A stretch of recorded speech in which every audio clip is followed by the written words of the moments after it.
What's cracking, everybody? Mighty smart guy, Matt Sapaula here, hailing to you from PHP Studio, Dallas, Texas. And on today's show, we are so fired up today. We have multiple topics here ranging from Olympics. It's the lowest rating in 34 years. Why?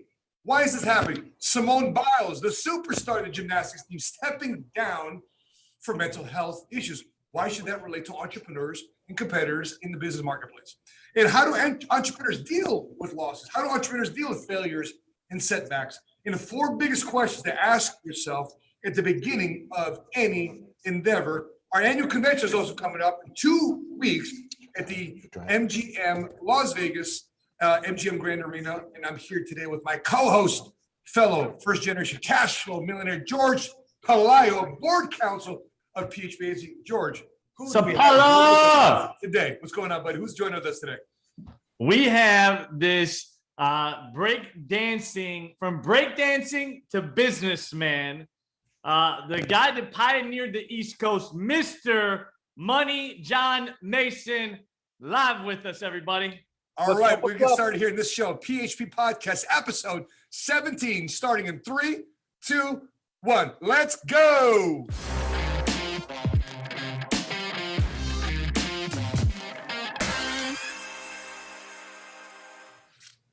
George, so we got this breakdance, the finance dude, former B-boy, former bar mitzvah host.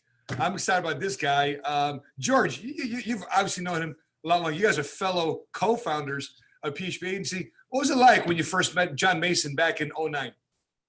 John, we met in Los Angeles. He flew out here. He'll tell that story out of nowhere. I don't even know if he was in the business. Had a conversation. Somebody has a conversation with his brother, who introduces him to our CEO, Patrick Bet-David.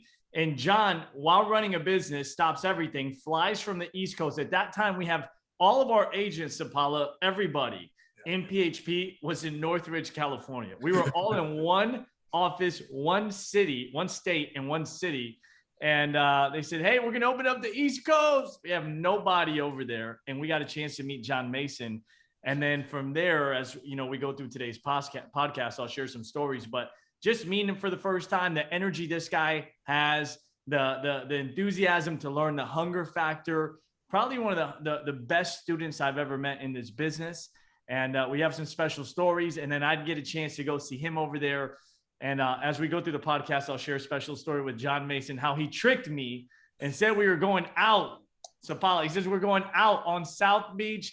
And then he takes me to a restaurant by ourselves until 3 a.m, asking me business questions. There was no going out. He lied to me to get me to teach him how to do fast start, but just a very dedicated leader. PHP East Coast, everything that's happened over there wouldn't have happened without Jonathan Mason. So Mason, great to have you on the podcast, brother. I appreciate it.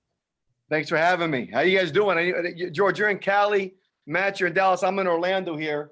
So we got literally the entire country covered. Every time zone's covered.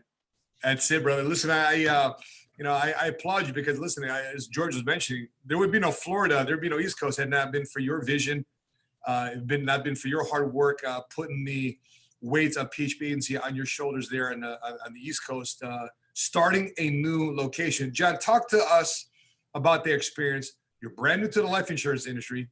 You have a sports background in soccer. Your knee keeps popping out every time you do leg extension in the weight room.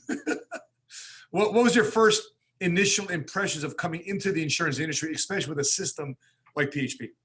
Well, let me thank you guys, because both of you have played a major role in my development, not just as a business person, but as a man, as an individual. And, George, we'll get into that story in a minute. But when I got started, George was always there helping me out. I'll tell you that in a minute. But he talked about opening and pioneering the East Coast. I'm only one person. I wouldn't be where I'm at without the leadership of the company, without Patrick Bet-David being there as a mentor, as a friend, as family, kicking my butt, being a coach there. The guidance of both Matt, you and George is steering the company, myself, the team. And this is a team business. It's not a me business. It's a we business. And maybe I was the first guy here, but there's also the next person. And what's happened in the last 11 years has been phenomenal. But when I got started, I mean, damn, George, you're bringing back memories, buddy. You're bringing back some memories. And I got the phone call. This is Last week of February in 2009, my brother Dean calls me, says, I got a buddy of mine in here working with a company. His name's Paul Madrano. He says he's working with this guy named Patrick Bet-David in the insurance business. Why don't you come out and see what's going on? I have no clue. I'm not good with math. I'm not good with numbers. I'm just an entertainer kind of guy. But it's my brother. I said, you know what? I trust you, Dean. Let's talk. So Patrick, myself, and Dean get on a call. And Patrick says, John, I like what you have to say. I saw some videos of you dancing. I got to meet you. Well, when do you need me there? I need you here next week. What do you mean? Yeah, it's a Wednesday. I need you here Tuesday. We have our event starting. Are you paying for my flight? No, we're entrepreneurs. We learn how to invest into our business. And I get off the phone with Patrick and I call Dean. I said, Dean, is Patrick for real? Dean said one thing to me. He said, if Patrick likes you, you're set. I said, okay. 30 minutes later, I texted my brother. I texted Patrick. I said, I'll see you guys on Tuesday. He wrote the following words back. My man. That's his famous words. My man. If you get that text from Patrick, you know you're good. So I flew out there and I walk into an office. There's 300 agents. I'm in my suit. Everyone's suited and booted. And I have no clue what's going on, but everyone's excited. Wait, this is the entirety of PHP at this time. Yeah, it was insane. It wasn't. We weren't where we are today. You're talking. So PHP at that time was 300 agents. Oh my gosh! I get to the office. Annual convention. I get to the office and like, what do you guys do here? But the culture, the environment, the energy was contagious. So I sat through the training, and at the end, Patrick and I, a 20-minute conversation turned into 2 hours. And the next couple of days, I was at an event, and I was hanging around Patrick, the team, and I loved just the environment, the language, and how they treated each other. And I said, if you guys do insurance, I'm all in, because I didn't even know it didn't make sense. I'm thinking cubicles. I'm thinking Jake from State Farm. I'm thinking boring. It was not boring. And these guys were having fun. They were excited. So I went back to South Florida, got my insurance license. And at the time, you had to do it in a class. This online thing is all new. This online thing was new. Yep. And got a license and started working at a Panera Bread and Starbucks. And 11 years later, here we are. So John, talk to us about that. I mean, we have our convention coming up here in the next less than 2 weeks. And basically, you were pitched to come to a annual convention with no experience, no background. You were doing fairly well as a bar mitzvah host, as a break dancer. I mean, what motivated you to come out? I mean, you were set. So what's up? I think a lot of people, they get to a point in life where it's like, I'm doing good, but I know I can do better. Some people get content. Some people don't want the responsibility or the accountability of leveling up. And I knew that I could do more with my life. Everybody's looking for meaning. We're looking for purpose. We're looking for prosperity. But sometimes the path we're on is a path that we fell into. It doesn't mean we have to stay there. And rather than looking for the road of least resistance, I've always been a competitor. I want to find the road of the most resistance and overcome it, because we feel accomplished. We feel happy when we're overcoming and growing. And I just knew there was something more. So I was at a plateau in my life, even financially, where even the entertainment world, it's regular business, just like real estate or mortgages or any traditional business. If I own the company and you're my best entertainer, a lot of families are going to start coming to you. Eventually, you're going to go start your own business, and now you're my direct competition. And that happens in entertainment all the time. Besides, I have to get more equipment. I have to get more overhead. I have to get more staff. So it's not always what you make, it's what you keep. So in the entertainment world, it's very expensive to run, but also it's very cutthroat. It's not a stable income. When the pandemic hit last year, all those guys that sold those companies, they took a hit. There's no bar mitzvahs. There's no weddings. Things shut down. Event planners shut down. So I also wanted to find something that was stable and steady in good and bad times. Because in 2008 was the recession, and even my business took a hit because people aren't booking parties anymore. So rather than a family member doing a kid's party and then 2 years later doing the other kid's party, they'll do both parties together at half the price. They were trying to negotiate, trying to get all these things. It wasn't a long-term vision. In my mid-20s, listen, entertainment, bar mitzvahs, weddings, corporate events, ton of fun. I mean, you're talking party central. We had a good time. We used to rent this Ryder truck to bring the parties. We used to load the truck up. And then after we would load the truck up, we'd do the party, drop the equipment off. We would take the Ryder truck to the Hard Rock Casino. We'd drive up in valet. You got Lamborghini, you got Ferrari, then you got Ryder truck. with the lift gate in the back. So we had some good times, but I just got down to where I was going was not where I wanted to go. Mm-hmm. It was a plateau. And they say, if doing what you're doing now is not going to get you where you want to go financially, why do you keep doing it? Most people are comfortable being miserable and risk being happy. I saw an opportunity, jumped all over it. And I'm just very grateful that it worked out. For those of you tuning in right now, you're listening to John Mason here, along with my co-host, Jorge Pelayo from the West Coast. And this is episode 17 of the PHP Podcast. If you haven't done so already, please share this podcast to your Twitter, your Facebook, your social media followings. We got Miriam Rivera here in the comment section, in the chats. We got Sold Out Sir. I think that's Chris Hart. We got Jay Santiago. It's Humble Park to Orlando. Tanya Smith is here. Robert Rodriguez, Tamika Smith, Arnett Manigault, Matt Latt, Alan Morris. What's up, guys? Good to have you on this podcast. George, talk to us about that 3 a.m. A story. That's a little inside story here. I haven't heard about that one. I want to hear his side, though. I'll tell you what really happened. I want to hear George's side. There's only my side, Mason. Everything you're gonna say is made up, okay? Just like you made up. We're going out that night. So Paula, we go. I think we did BOM that morning or Fast Start School, and we're training. And then afterwards, we had like a qualifiers dinner. You know, yeah. Obviously, our structure: present, fast start, qualifiers dinner. Now it's just Mason and I. And at the time, I'm single. He's single. And so I'm thinking, okay, it's 11 o'clock. I'm in Miami. I'm in Miami, baby. About the night you did the Tony Robbins training that night? Listen, you know where we went to Sushi Samba. Don't play games right now. Yeah, there's two different nights now. There was a night. Well, I'm talking about sushi. I'm talking about sushi Samba night. You know what happened that night. Okay, Sushi Samba. So it's 11 o'clock, 11:30. He's like, you want to go to the South Beach or somewhere? I'm like, yeah, let's go. I live in California. Going to Miami, South Beach? Are you kidding me? Let's go, Mason. And so he's like, I got a spot. You don't worry about it. You're going to love the food, the ambiance. He takes me to this little restaurant. It's all closed down. It's not even near the water. And then he says, well, they got great food, and then we'll go. And then this is where I realized things were going wrong, Sapaula. He's like, they have great food, and then we'll go out and we'll enjoy ourselves. And then after dinner, he pulls out a notebook, and I'm like, okay, we're not going anywhere tonight. And for the next 2 hours, till 2 in the morning, he's like, tell me about Fast Start. What do you say here? What do you say when they ask this? What about the top 25? What about this?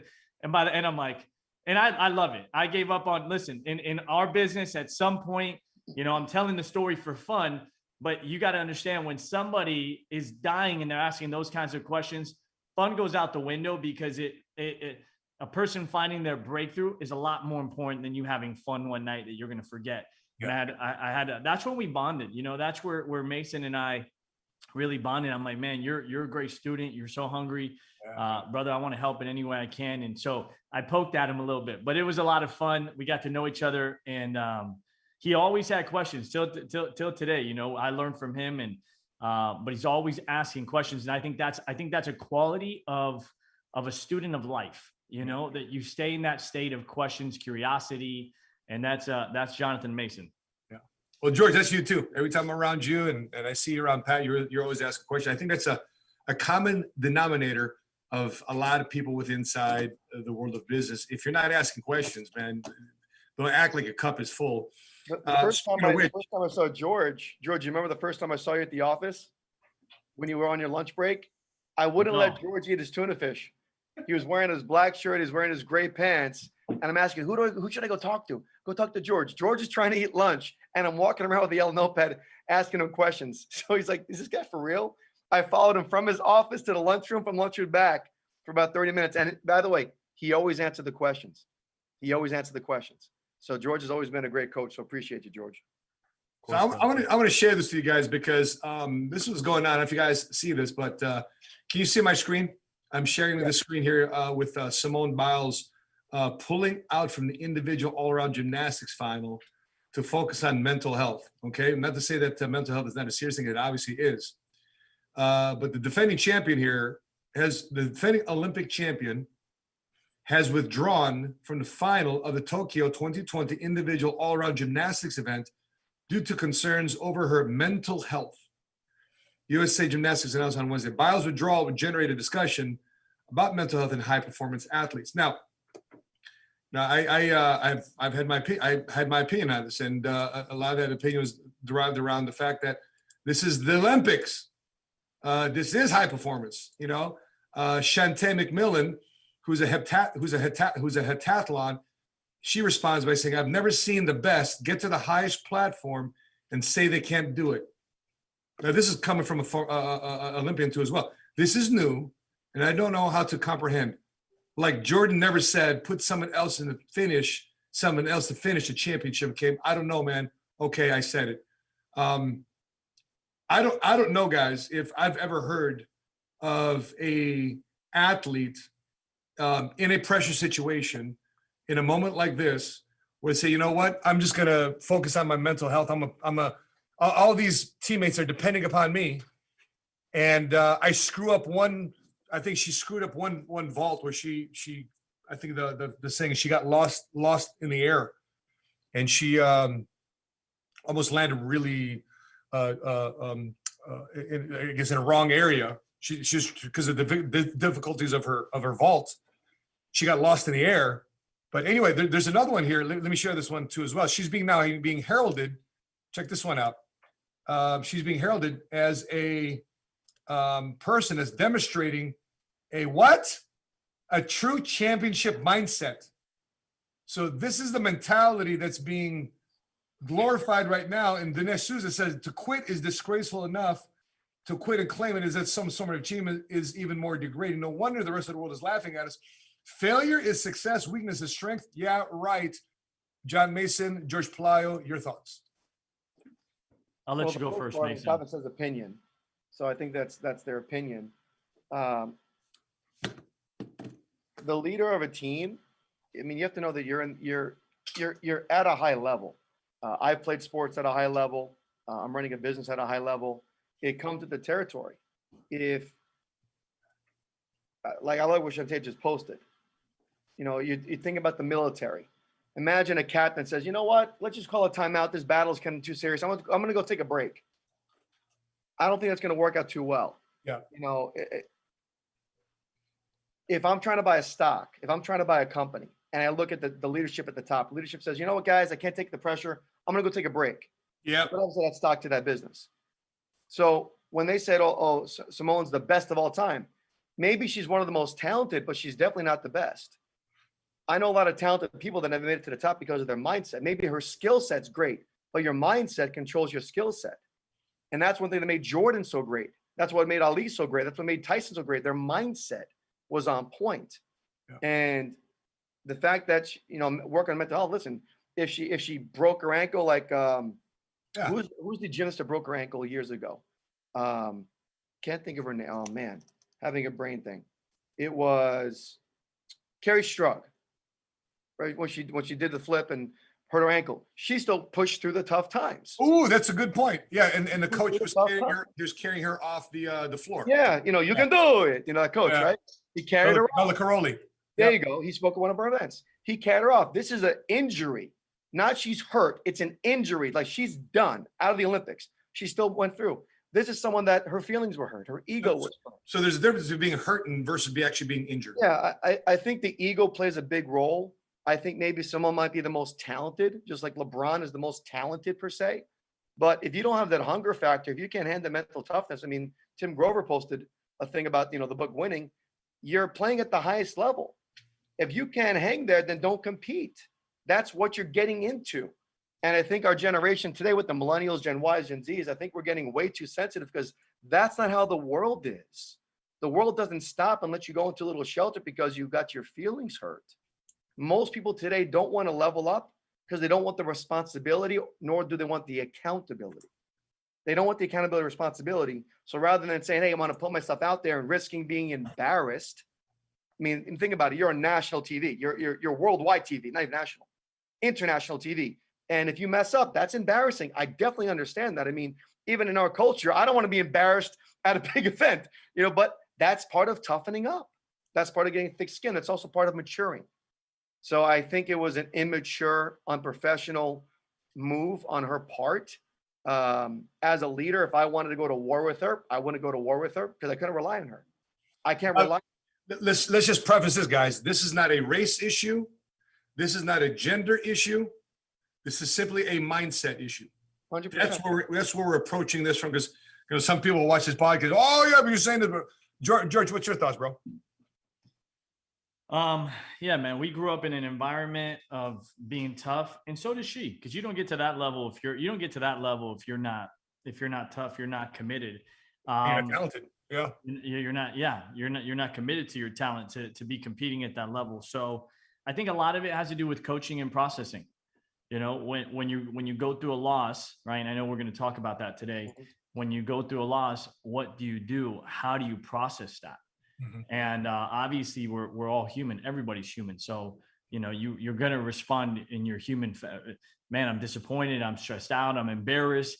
It's normal. It's normal to be that. It's everybody that loses feels that way. But I think at that point you have to have a better processor, you know, have somebody to process with. There's times where I've needed somebody else to process with. And I think that's where coaching comes in, consultants, coaching, parents, you know, because it's easy in the moment to make to make a decision when you're down. And that's why there's a quote that says, never make a decision when you're down. Yeah. Just if you're talking to you. Yeah. And I think when you look back on, you know, what kind of legacy do you want to build? And Patrick said something the other day. He says, bad ideas are going to be exposed over time, you know, and a person's belief system and what they are, outside of media, because media could portray something that's negative, positive, or something positive, negative, right? I think outside of that short time, long-term wise, that's going to be what you build around you, what your standards are. And that's disappointing because there's an expectation today of society, Sapaula, which is kind of what I'm looking at that's happening, where you giving up today is being, edified, you know, or celebrated, or you being an outcast, or and it's like, you know, that's not what our culture, that's not how we got here as humans, period. Like genetically, like we didn't get here, the strongest survive. Like, you know, that's not how we got here. The world wasn't this simple 100 years ago, 200 years ago. And I think we're getting to a point where, and I'm not just talking about her, overall, society's getting a little bit softer.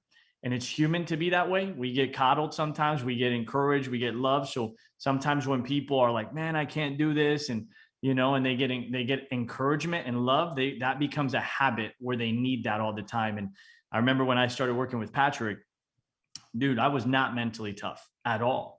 But none of us would be where we are today if we weren't mentally tough. So for me, I think it's a lot of mental toughness, you know, on mental health. If that means that you need to do some kind of screening, you know, beforehand, if you're going to compete moving forward because you're representing the country, there's a lot of other people that would have loved her spot to compete that can't now. So I think there needs to be moving forward some kind of screening, some kind of commitment if you're going to represent this country at that platform and have that opportunity and take it away from somebody else that will finish.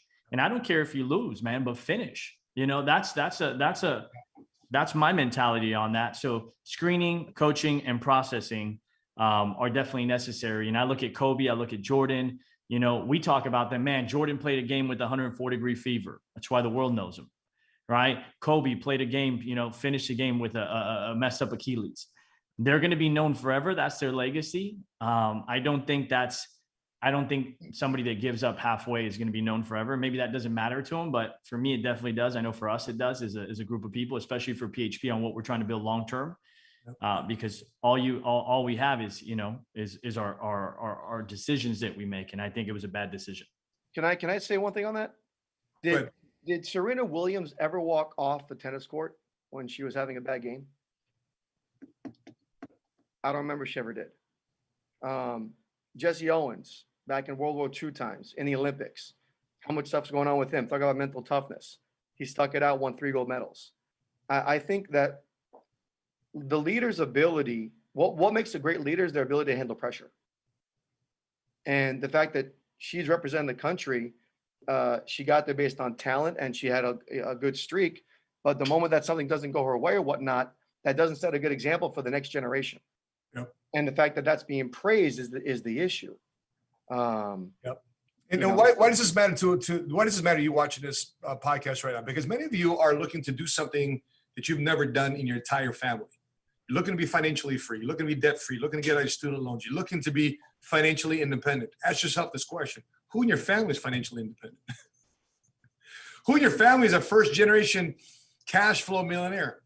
John, can you tip that screen right behind you a little bit, that jersey behind you, so people can see it? So John, is anybody in your family making $750,000 and above? No. So so both John and George are doing something in their family legacy. George, anybody in your family a first generation cash flow millionaire? Nope, just us. So if you want to do something special and significant in your life, it may not be at the level of the Olympics, but I'm saying you're doing something that your last name has never experienced in multiple generations, because there's more to life than just surviving. And sadly, that's what's been translated from generation to generation. Many families in America is like, hey, listen, just do enough just to survive. Do enough just to survive. Do enough just to be good enough. You're good enough. You're making good money, man. You're good. Why want more? Well, John, you're in Florida, a DJ. You're a B-boy. You're good. Yo, dog, I want to be great. And for some of you watching this podcast, you want to be great.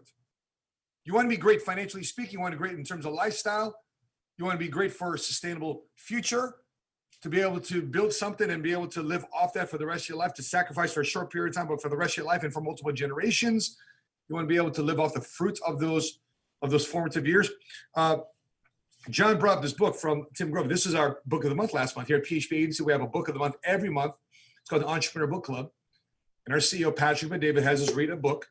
He has one here for the internal staff here in home office, for the corporate employees. There's a book that we read in the field as independent contractors. And last month was Winning, Tim Grover. And John mentioned what Tim Grover said on his Instagram. Let's take a look at it. I'm going to share my screen here in a second. 3, 2, 1. Let's take a look at this screen. It says, winning takes you to hell. This is what Tim Grover wrote, the author of this book, Winning, who coached Michael Jordan, who coached Kobe Bryant, who coached Dwayne Wade, who currently right now is coaching Russell Wilson. He says, winning takes you to hell, and if you quit, that's where you'll stay. In the caption, he writes, winning sets unreasonable goals and requires you to bear the burden of responsibility for achieving them. That means doing anything and everything possible to get out of the situation you're in and into a position to win. You can pay the price of winning and succeed, or you can quit. Stay where you are and pay the price of regret.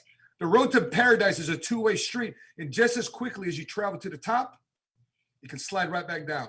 In fact, you can pretty much count on it. Winning doesn't let you hang around and meet you at the parade, cheers it loudest when you get the trophy, and then escorts you right back to the parking lot where the bus that brought you has a new sign with its next destination, hell.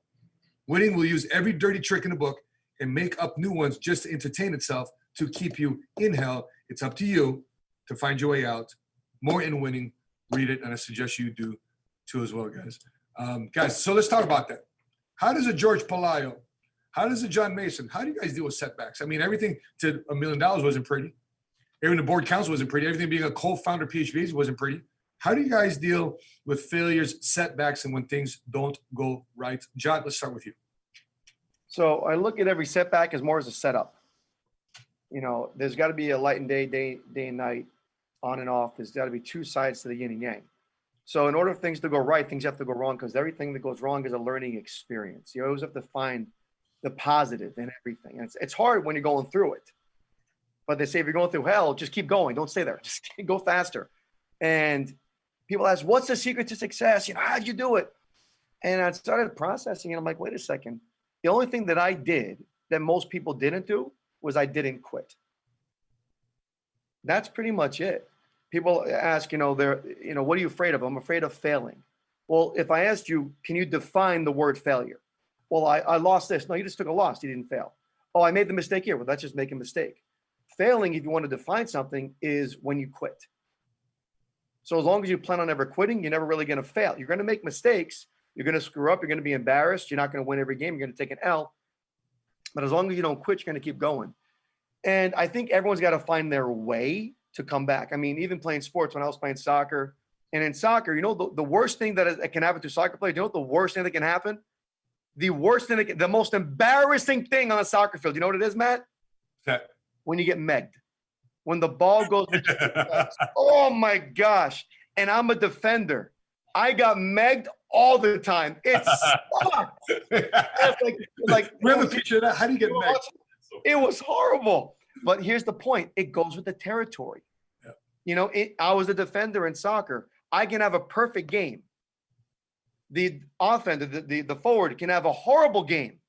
I make one mistake, and that offender, that forward does one thing right and scores. They win the game. They're the hero. I get that a perfect game, made one mistake, and oh my gosh. So I know that came with the territory. So how do you pick yourself up after an L?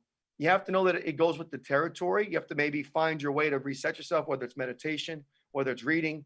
Take a few minutes. I remember one time we were going for a VP run, and we're in Vegas. You remember at the VP, we're at the Starbucks, we're at the coffee spot. We're going nuts. We did $200,000 in one day. We're going crazy, and we found that we missed it by like 20,000 because things didn't get processed or something. And I found out on a Monday night at the office, and I have to tell the entire hierarchy this. I walked outside for about 10 minutes. I walked around the parking lot, took a couple deep breaths, gathered myself. I said, okay, walked in. Guys, I got great news. What's the great news? We missed the VP run. It's like, well, how's that great news? I said, you know why it's great news? Because we got so much momentum. We're going to hit it this week. Let's go get it done.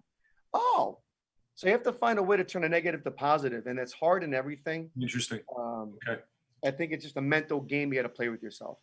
It's really a mental process. You have to get your own protocols, just like a recovery at a gym, recovery from a workout. You have to have a recovery for an L. George, how do you talk to a brand new person? You were 18 years old when you first started this business.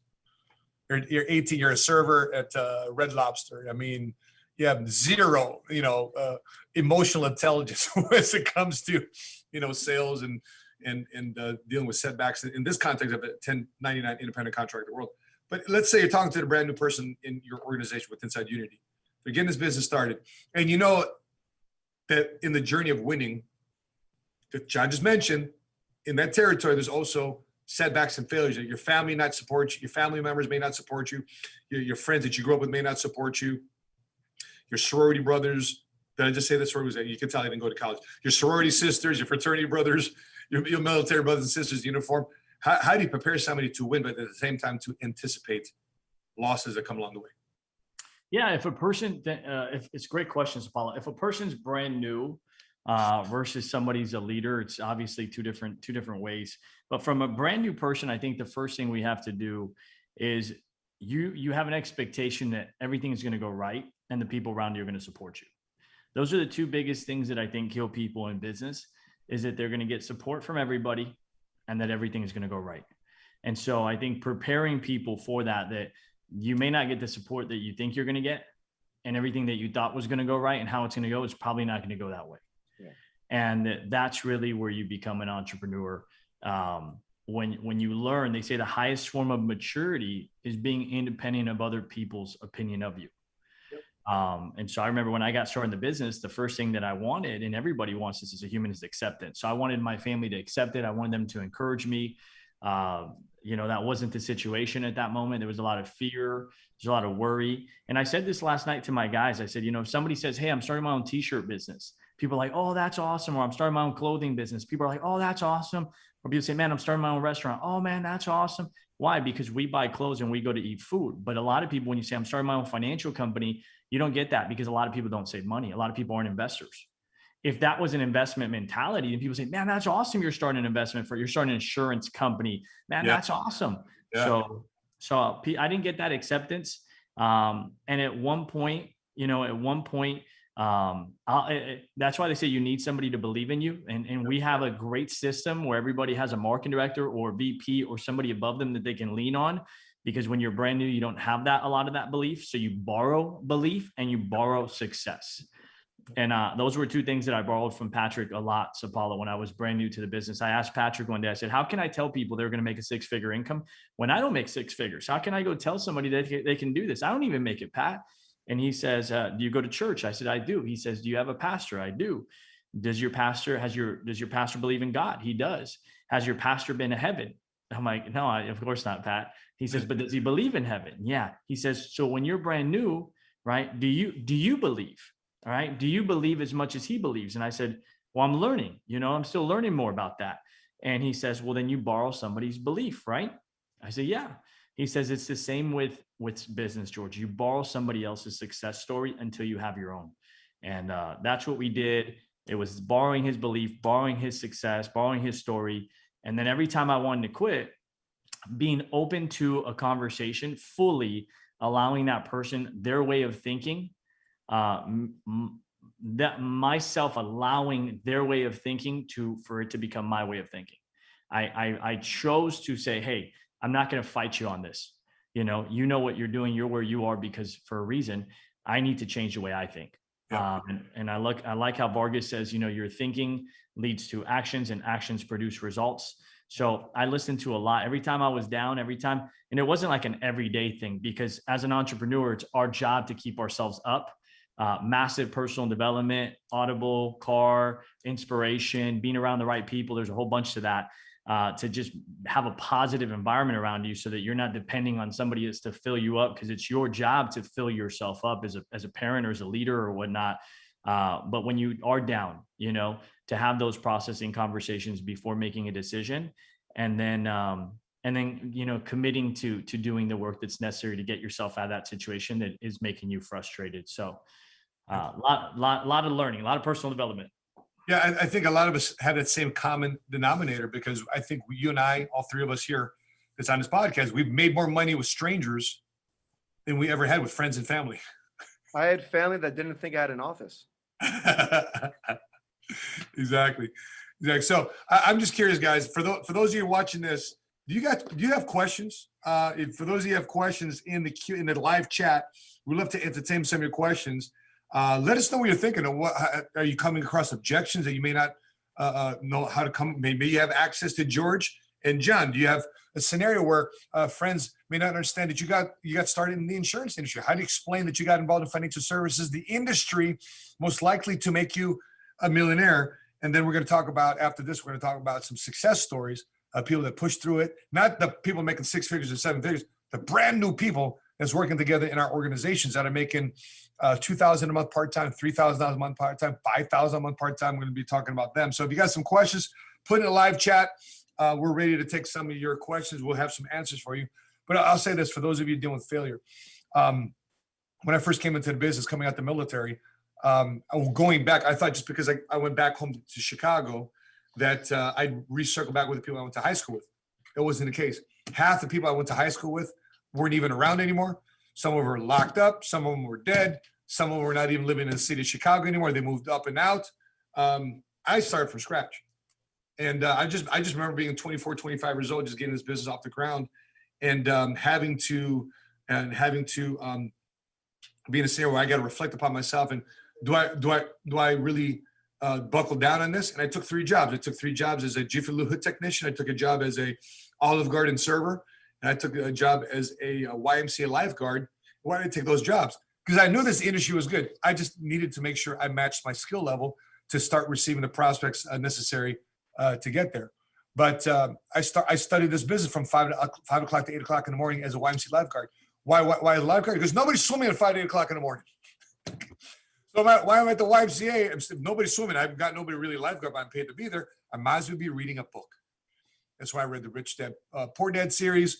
I read the Power of Positive Thinking. I read financial books.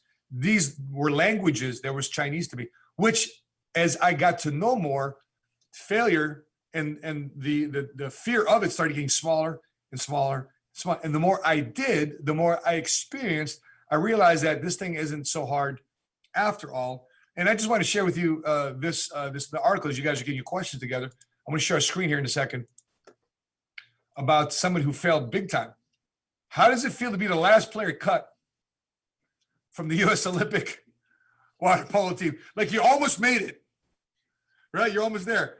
For athlete to qualify, it's an amazing accomplishment, especially given the events that have occurred the last 2 years.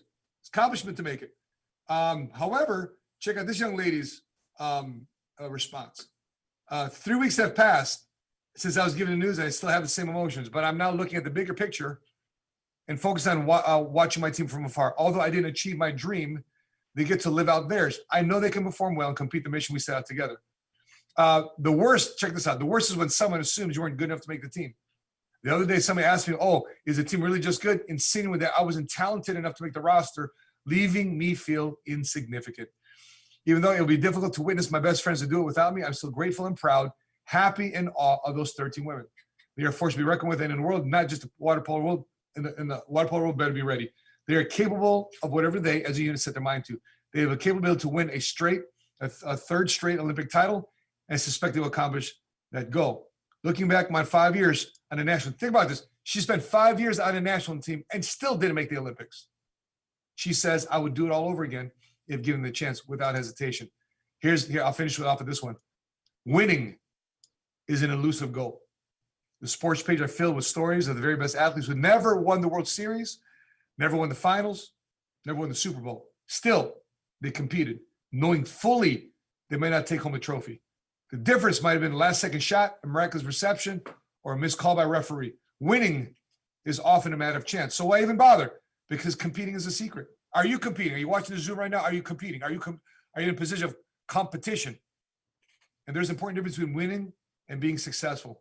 Success is putting yourself on the line, challenging yourself to be the best, giving your day in, day out, giving your best day in, day out, making the best of your God-given talent. So this girl she's still in the game because right now her new goal is to compete for the 2024 team, which I hope that Simone Biles will come back. Because going back to the Simone Biles a scenario, think about this: for the next 3 years, she's got to answer for quitting.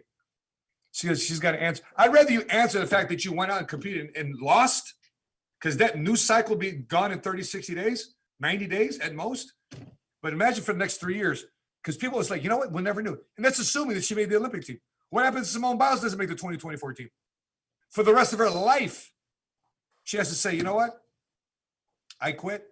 I had to deal with my mental health issues. I'm not on there, and I'll never know. And that's part of the great unknown. So while we don't have any questions yet, if you guys got questions here we do have some questions. What's some of the questions, Steve? Yeah. There's a few of them regarding pushing through adversity. How do you push through adversity?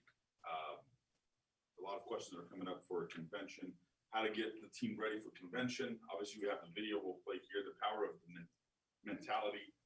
How to reply to let me do some research, which is more of a business question. Okay. Fear of failure affects success in all human endeavors.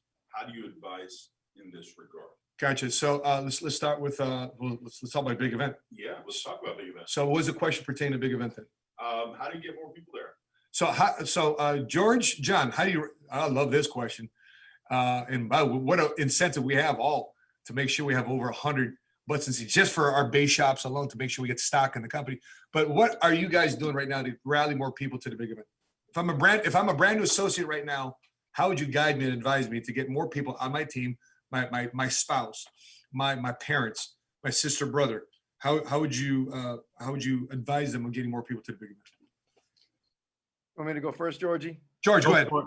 Okay, I'll go. John, go ahead. Yep. Okay. Well, first off, we got our rally towels. The rally towels are coming in. We're gonna get freaking good. We got stuff coming. We're gonna have a good time. You know, the biggest thing is the way I'm telling people is you're not only going to be trained, but you're going to be entertained.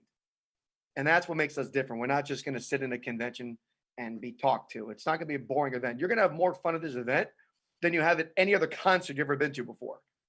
You're going to be lit up. You're going to be excited. You're going to be pumped up. And it's going to put you in a state of mind where it's going to allow you to do a mindset shift, because you're never going to out earn your identity. But if your identity is here, you have to raise your identity. So you're going to be learning about, there's different ways you can talk to different personalities. If you're a structured kind of person, you're going to learn about the systems, the behind the scenes, the admin. You're going to meet everyone from home office. You're going to meet all those people. You're going to meet the carriers. You're going to get to talk to the wholesalers and the people that you do business with on day to day. If you're a technical person, you're going to get to ask those product questions and, see how this and the other is coming out to the industry and what's new with the industry. If you're more of an action kind of person, you're going to meet all the guys that are making millions, that have been the business, that are building the biggest offices, the biggest base shops, that are building territories, that have the equity, that have been either with the company from the beginning or just starting now, and that are on the up and up. And the biggest thing is, a couple months ago, I forgot what month, it was earlier this year, Patrick calls me He says, John, what's one of the things that's kept you in PHP so long? I said, Pat, the first thing that comes to mind is our relationship. Just how George, we were starting off this podcast about our relationship. Matt, you and I have a relationship. I think the relationships that are built at big events, it's not on a business level. It's so much deeper than that. And I've called both you guys about personal stuff. And that's a chance for you to really connect with people that you don't get to see too often. And it brings your team together. There's camaraderie, like being in the military, that feeling again. If you played sports, it brings that feeling again, that camaraderie, that fun. So you're learning, you're being trained, but then you're getting entertained. We got freaking Nicky Jam come in. Then we got Sebastian Maniscalco. If you've never heard Sebastian, his Chipotle scene, the thing with the airport. I mean, I'm looking forward to it. So, and then we got Mike Tyson's going to be coming in. Mario Lopez is hosting the event. Peter Lencioni is going to be doing a private training for the brokers. Then we got Frederick De Silva's the number one illusionist. Yeah, I mean, I'm looking forward to it. And then obviously you one and only Patrick Bet-David's coming in. And if you want to go to a Vault event, that's one thing. But the fact is, in PHP, we have access to him. Yeah. So I'm pumped up, but I'm looking at people that saying, hey, you got started with PHP. Why? Would you like to jumpstart? Would you like to catapult that a little bit faster? Well, then get to the event. Because everything you want, you're either going to do it in 6 years or 6 months. George? So I'll give you a couple different perspectives. One is relationships. So think about the relationships closest to you. And there's hot, there's warm, there's cold. Hot is your spouse, your parents, your kids, right? Those are immediate people in your circle. I would have those people there. Sometimes you may be thinking, well, my wife isn't going to be in the business. My husband isn't going to do the business. My parents aren't going to do the business. My kids aren't going to do the business. You just got to put those people in an environment where they're personally developing. They're understanding what you do, right? They can support that. They can go from a non-believer to a believer. I remember my parents come to events and I wasn't, doing anything at that event. I wasn't speaking at that event. You may say, well, I'm going to wait till I'm winning. Then I'll bring my family. Your family needs to see what you're doing when you're not winning so they can help you get to winning and see the company and give you help you with that buy-in. Your spouse definitely needs to be there. That's the most important person that can be there because they need to understand what you do, why you do it, how you do it, what it takes to win, to get to the next level, because you're doing it for that person and for your kids. So for me, I work on hot market first, right? Husband, wife, spouse, parents, mom, dad, right? And then kids. Then from there, warm, right? Those are your friends. Those are people that you can have conversations with and get them and say, hey, listen, I know that you want to keep growing your income. I know you want to grow as a person. I'm having a personal development conference for my company where they're going to be training us how to make more money, how to save money, how to learn leadership, marketing, sales. It's not just a PHP event. It's for PHP, but the things that you're going to be learning can help you in your personal life. I want you to come with me. And then lastly, cold in terms of prospects, right? Those are people that are not in your business. Now, maybe this is an opportunity for some of you to have a quality prospect to also invest in that person, invite that person. The other day I'm at my house and I got this guy, I'm outside doing some kind of yard work on a Sunday. And this guy starts telling me his story. And I'm like, why is he telling me his story? He's in another marketing company that has health products. And then I tell him, you know what, you should keep doing that. He says, really, you think so? I said, you should, because this business, that industry, different product, but pays us close to a couple $1 million a year, 1.5 million. And he says, stop messing with me. Don't mess with me. And he gets emotional. I said, I'm not messing with you. Then he sees the Bentley. He's like, you really mean it, right? And because he's looking for hope. He's looking for encouragement. I'm inviting him. I'm inviting guys that I prospected through Instagram that I'm saying, hey man, this is going to change your life. So you gotta make a list of people, every prospect that you've ever had, anybody that's come to a BOM before, anybody that's an old agent of yours, you should be going through those old agents on your back office on Bamboo, even clients. I've invested, Sapaula, Mason, I'm sure you guys have as well, where we've invested for clients to come to the conference. Mm-hmm. If you have a good client, say, hey, I'd love for you to come out and support, look at our event. If you can make it for all the sessions, obviously that's the goal. But if not, I want you to be there for our to absorb as much and enjoy Vegas at the same time. I've invited clients, and that one client I've invited has referred me close to $1 million in rollovers. Wow. So, I've invited people that are not clients, bought a ticket, $200-300, right? That person came back, bought a policy that was $2,000-3,000, right? It 10x itself. So I would say hot, warm, cold. Number one, I would say number two, how you sell the meeting, right? If you're selling a party, it's going to be a lot different energy than selling a meeting. So how are you selling this event?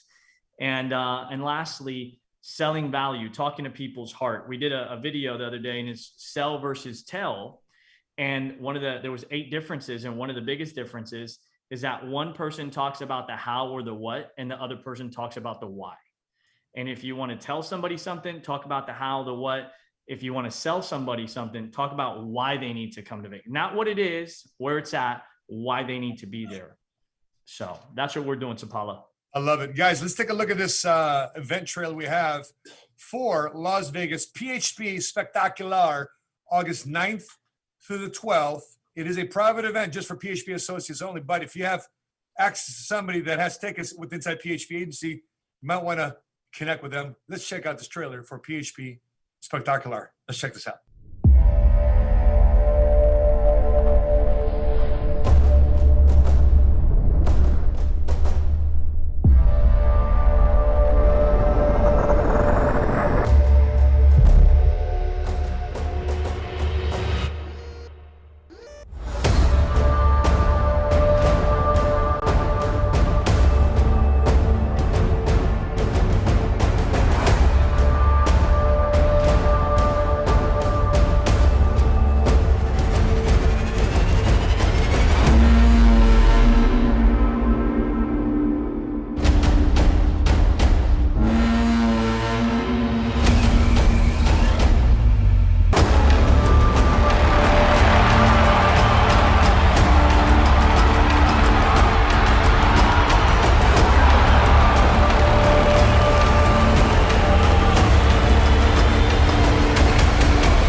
Fantastic. Hey, guys, I'm fired up for this PHP Spectacular, August 9th to the 12th. If you haven't done so already, by the way, the hotels have been sold out 4 times. We've had to expand those hotels. So I think the only place to find space right now for our venue, I think, is the MGM Park across the way. But right now, our hotel block has been well expired. We've expanded 4 different times. People are coming out the woodwork for this thing. Super pumped. I'm excited about it. So with that being said, I'd like to talk about some of the agents that's in your guys' business that deserve some notable mention of some. By the way, I want to talk about newbies. I'm not talking about the guys making 6 figures, 250, 500,000. We'll get them on the podcast. But I want to hear some names of some new people that's in your business that are non-MDs, that are working this business on a part-time basis and coming through with at least the problems that we have on our PowerPoints. We're going to present them in our BOMs, at least making $2,000 or more extra a month. Any names that come up in your organization? John, let's start with you. Oh, yeah. What's funny is I got hit up on Instagram by this guy, Christian, 24-year-old guy. He's like, listen, I'm married. You know, I'm doing stuff in the cleaning business, and I want to do something more for my family. And I said, I've been following your career. I've been watching the PHP podcast. You live 20 minutes from me. Wow. It's like you live 20 minutes from me. I want to get started. So he comes in. I think we were in, I forgot where we were. We were somewhere in some kind of retreat. We got back. I said, let's connect. He comes in. He gets licensed in 2 weeks. His 3rd week. This month is his first month in business. Him and his wife have made over $7,000 with us. 24 years old. On a part-time basis. And they don't have a big market. All they're doing is they're learning the skill set. They're sticking to the system. And they're like, all right, I trust in the system. I trust in everything we're doing. And they're getting success. And that's what I love about our process, that we can take greenies that have no experience, no market or nothing, and turn them into experts. So I love what they're doing. You got to tell the truth, though, bro. You got to tell the truth, though. Tell everybody, though, how many leads did they buy? 0. That's the game. Listen, in the business world, it's about relationship. Exactly what George said. I'm going to buy from you because I trust you. You know, I just ended up helping a family protect their retirement, several $100,000. And this person's been working 30, 40 years of their life. And I'm saying, John, we've interviewed several insurance people.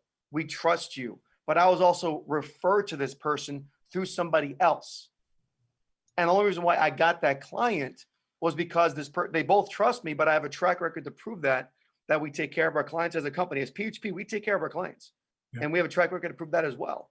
So I believe that the best clients, the biggest clients in the career is based off of not just referrals, but relationships. By the way, I can't make this stuff up. I just got a text message.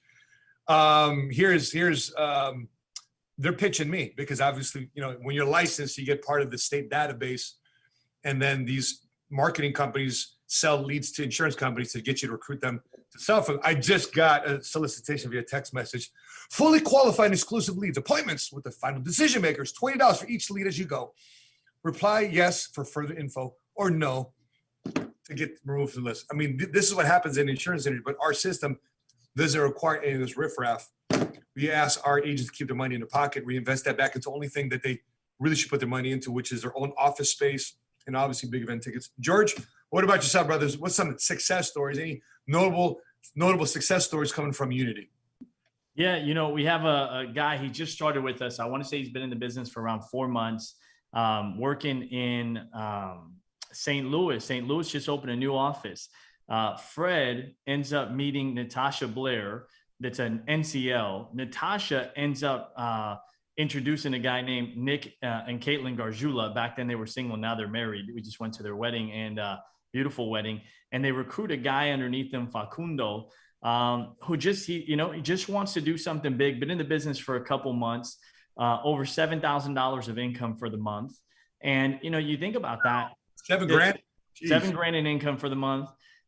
We got a young guy I met when I went to Rodolfo's office, Perry Lee, who's working with his brother. And Perry is, a shyer guy. He's learning to be more talkative and expressive and open and building his confidence, but over $7,000 of income for the month working with his brother. We got another guy under one of Rodolfo's, direct MD to Rodolfo, Stud Haas, who's got one of his new guys, Ahmed, over $7,000 of income for the month. These are 3 directors. They're not marketing directors, that are on pace to make a 6-figure income as a director.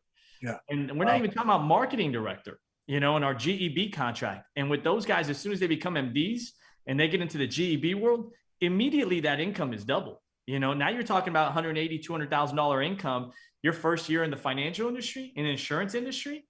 Yep. That's not happening with college or agents out there with different companies. Yep. It's funny. I just ran into a guy out here, and he's been thinking about the insurance industry. I asked him, what do you do? He actually owns tax offices. So he's one of the guys I'm inviting to the big event in Las Vegas. He's got offices in El Paso, Houston, basically all the major cities here in Dallas and in Texas. And I met him here in Dallas. So he's like, can I bring my wife? Of course. And I hope he's watching this podcast right now, because I'm going to read off everybody in my organization that's made a little over $2,500 or more part-time.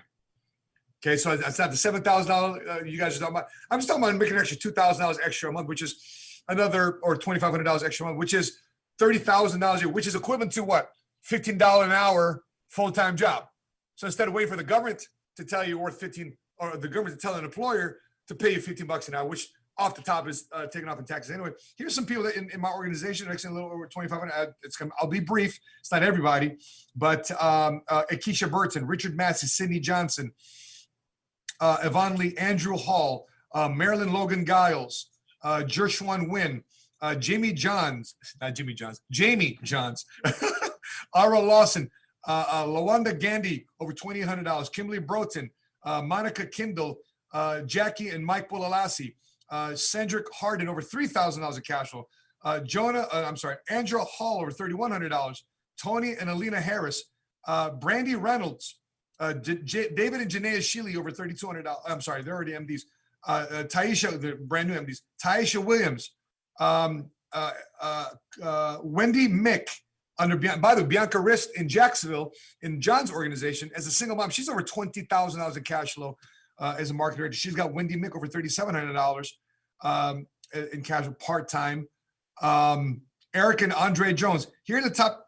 By the way, I'm still scrolling up to see my top guys. Top directors: Cheryl Renfro, $9,300 part-time. Gwen James, $10,700 part-time. Marsha Bird, over $10,800 in the business part-time. What a lucrative industry we're in. what an industry we're in. So as we wrap up, guys, as we wrap up this podcast, episode 17, we talk about failure. We talk about setbacks. We talk about overcoming those things to become successful in your endeavors. We talk about new people entering the insurance industry. We talk about so many different things. John Mason, what are your final thoughts here as we wrap up episode 17? I think that if you don't have anxiety, the risk that you're about to face is not probably worthy of you. It's not big enough yet. I think a lot of people right now are facing times of uncertainty. They don't know what's going to happen in their life, at their job, in their business, with the pandemic, with everything going on. And I think people right now are looking for stability. They're looking for leadership. They're looking for mentorship. And all I can say is this: when I got that phone call from Dean and Patrick, it was 1 week before the big event. I had to work that week. I didn't have a lot of time to plan. Money was actually pretty tight. And I realized that success is born through inconvenience. It wasn't convenient for me to get out there, but I knew that I had to, because I'd rather say best case scenario, I find a career, worst case, at least I have a good time.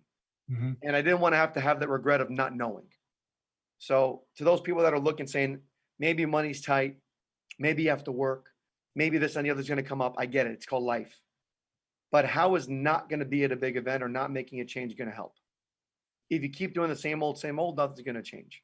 So my challenge and encouragement to those people that are watching, if you're looking at the business, if you're looking at the big event, whatever it is, make a decision. Don't be afraid to level up. Don't be afraid of the responsibility, because other people like George, like Matt, are going to be in your corner coaching you all the way. So with that being said, I appreciate the time on this podcast with you guys. George, I'll turn it over to you. Appreciate all the questions. Sapaula, Mason, awesome story that you've had in your life, man, on what you've done, you and your brother now, for your parents. And I've gotten a chance to meet your parents. I only see Mason's parents, Sapaula, on company trips. Exactly. And they got the biggest smiles. Dad's the coolest hippie looking guy I know. Mom, awesome people. They just have a great family. It's great to see what you guys have done, and on your way to $1 million, $2 million income, John. And so Sapaula, yeah, my closing thoughts on for us right now, there's a season of your life where you really got to know what season you're in. And in the next 2 days, I turn 35 years old. What, you? Yeah, 35, getting old, man. Look at these gray hairs. Right? You're like the default age of the insurance company's illustration software. That's right. 35-year-old male. And that's right. So, but I'm 35 years old. And the other day I was having a conversation with Daniela, and she says, babe, you're halfway. And she's telling me you're halfway. And I finished the sentence. I say, you're halfway. I know I'm halfway to 70. And she said, no, babe, I was just trying to say you're halfway to 40. Right. And that's different halfways in life. I don't know if you're 22% of the way through your life, 53% of the way, 73% of the way in your life. But if you're not at 100% of your life and it's not done, the perspective is, what's next for me? What do I want to do better? What do I want to do more? What do I want to do that I've never done? I think solving for that is the most important question that we can ask ourselves in our life. And I think the event that we have, the conferences that we have, help people. They take you away from your life, your bills, your kids, your job, your stress, your car, your paying rent, your everything. And they put you in an environment for 3-4 days where you have to ask yourself some hard questions. You have to think about what really matters in your life. And man, give yourself those 24 hours, 48 hours, 72 hours, 96 hours, and give that to your family, give that to your friends, make it a vacation, do what you can do, max out, because there may be one person you don't think to call. And you say, well, he's just a kid. He's just 18. They're just not serious. They haven't showed up to a meeting. And you're right. But that one person is one decision away from changing their life. And that was me. That was my event, 2005. It was at the MGM, Sapaula. The first time I ever went to a big event is the place that this big event's going to be at. And I went there. I was lost in the crowd. And now we're taking a few thousand people with us. All because somebody was willing to invest in a ticket and invest and help me get there. They didn't leave it up to me. They said, I'm picking you up. You're staying in my hotel room. You're coming with me. I have your ticket. And that changed my life. So find a way to get there and find a way of getting as many people there as possible. That's our thoughts. That's awesome, George. I appreciate you, brother. No, thank you, man. Thanks for hosting. Thanks for having me on the podcast, Apollo. You got it. And my final thoughts is actually 4 questions. I promised you 4 questions before at the beginning of this podcast, which is certain things that pertain to your success, wealth building, your endeavors that you're about to pursue. The first question our CEO posed to us, and I think we should pass it on to you as well, is number 1, how clear are you about your goals? How clear are you about being debt free? How clear are you about being financially independent? How clear are you about making 6 figures, $250,000, $500,000? Because you have a certain lifestyle that you like to live, but making $30,000 a year is not going to cut it. So you need to increase your. How clear are you about this? Okay, so how clear about you driving the car that you want? How clear are you about making sure your children are being sent to the right school to be taught the right values and principles, and to make sure that they have the right shot at life because you have the financial resources to provide? So how clear are you about your goals? That's number 1. Number 2, are you clear about the demand of those goals?